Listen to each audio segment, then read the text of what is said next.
Conlang Review Finale toki pona. As stated before, this is the finale of season 1 of Conlang Review because I feel like I need a break from this series. I didn't really enjoy making it, and it's not original content. And some of you might wonder why I'm doing this episode in the first place, since Tokipona is one of the languages that Jan Miseli has already done an episode on. And that's mainly just because he didn't really criticize the language in his video, he was just simping all over it. Now, it is a good language, I'm not saying that it's bad, I'm just saying that you can criticize any and all languages. I don't think I really need to introduce Tokipona, but I feel like I should do it anyways. Tokipona is a minimalistic conlang designed by Canadian linguist Sonia Lang, or Jan Sonia, which helped her get through her depression by helping her simplify her thoughts.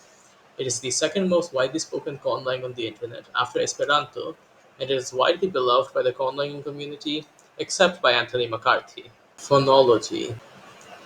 Tokipona's consonants are m, n, p, t, k, s, w, l, y. Now, I don't have any issues with the consonants, but what I do have an issue with is how one of them is written. Specifically, y. I don't like the fact that it's written with j, since most languages, even if it is from English or Romance influence, use y to represent the y sound.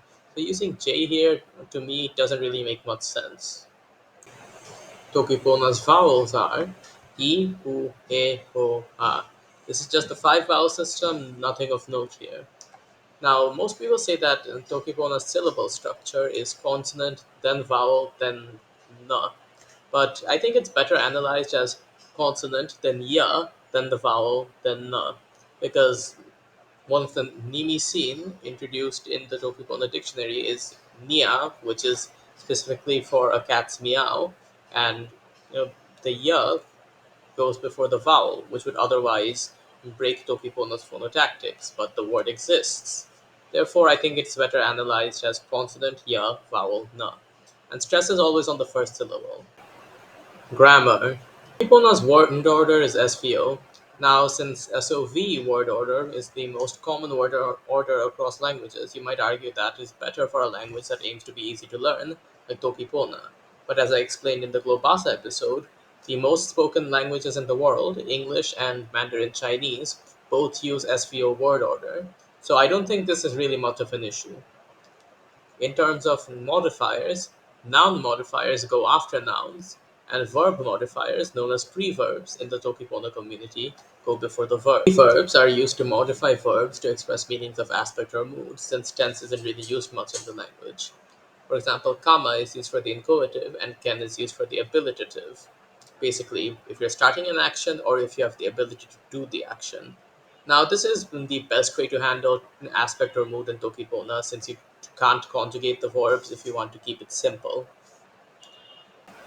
There are also various particles to mark various grammatical functions in Tokipona, which reminds me a bit of Japanese or Hawaiian.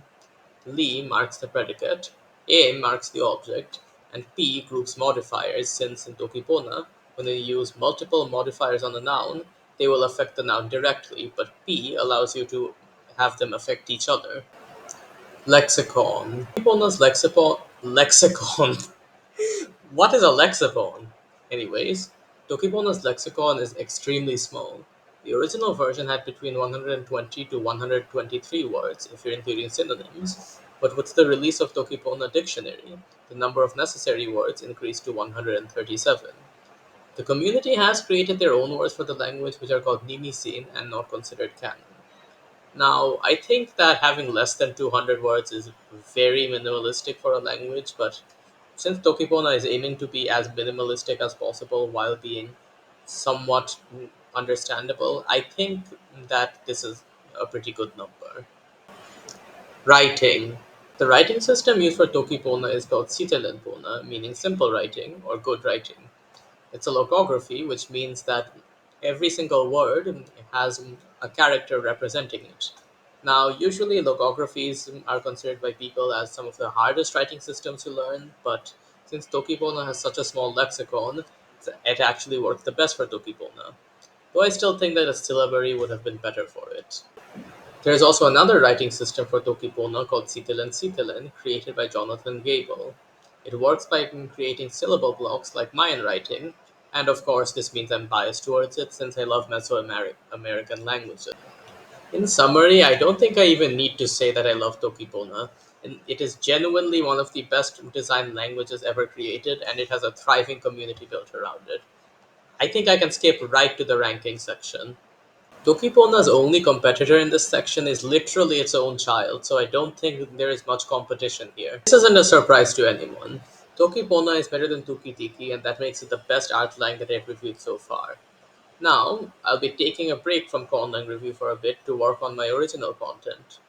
I will be bringing it back later this year, don't worry, if that's what you're in this channel for. But for now, I'll be focusing mainly on linguistics and maybe some of my own original conlanging. I hope you guys enjoyed, and please subscribe for my actual original content.